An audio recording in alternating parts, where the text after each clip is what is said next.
So let's talk about board of directors, you as a board member. Congratulations, condolences.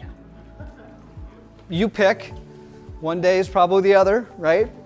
But you are a member, you are an officer, an elected officer of a nonprofit corporation in the state of Minnesota. Most people don't realize that. An association is a nonprofit corporation. You are incorporated in the state of Minnesota. You are a fiduciary. You are an elected member representative of a business.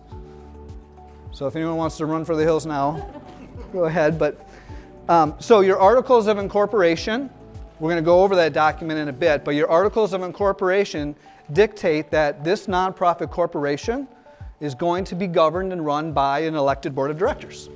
That's the purpose of your articles of incorporation.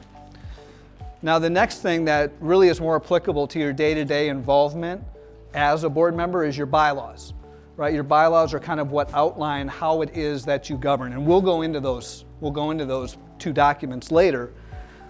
But as you look at being a member and officer of a nonprofit corporation, those are the two documents that you're looking at. So what does it mean? Now that you recognize you're a person of importance,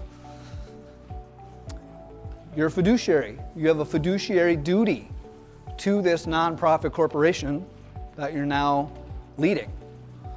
And I think that word gets thrown around a lot, right? Fiduciary duty. And I don't know that a lot of people really truly take the time to understand the significance of that word and what it means.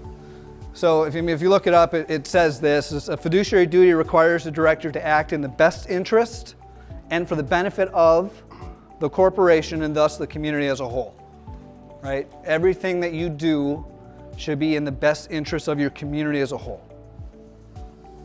We can break that down, what's called the good faith philosophy. So what do you do? How do you break that, compartmentalize that? You avoid conflicts of interest and acting out of your own self-interest. And you act in a reasonable manner in the managing of the affairs of the association, which obviously is very subjective, but that's your overarching goal. That's your fiduciary duty.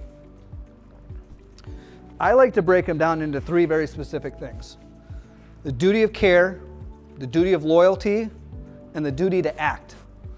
So the duty of care says you're required as a board member to make informed decisions, right? You're seeking expert advice and opinion.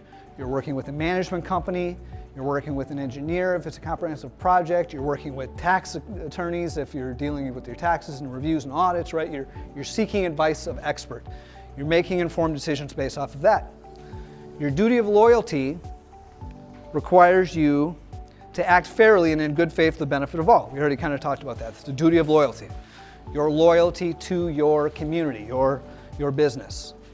And then there's the duty to act. So now that you know you have all those responsibilities, you actually have to do something, right? And what is your job as a board? Your job as a board is to make decisions and to make policy.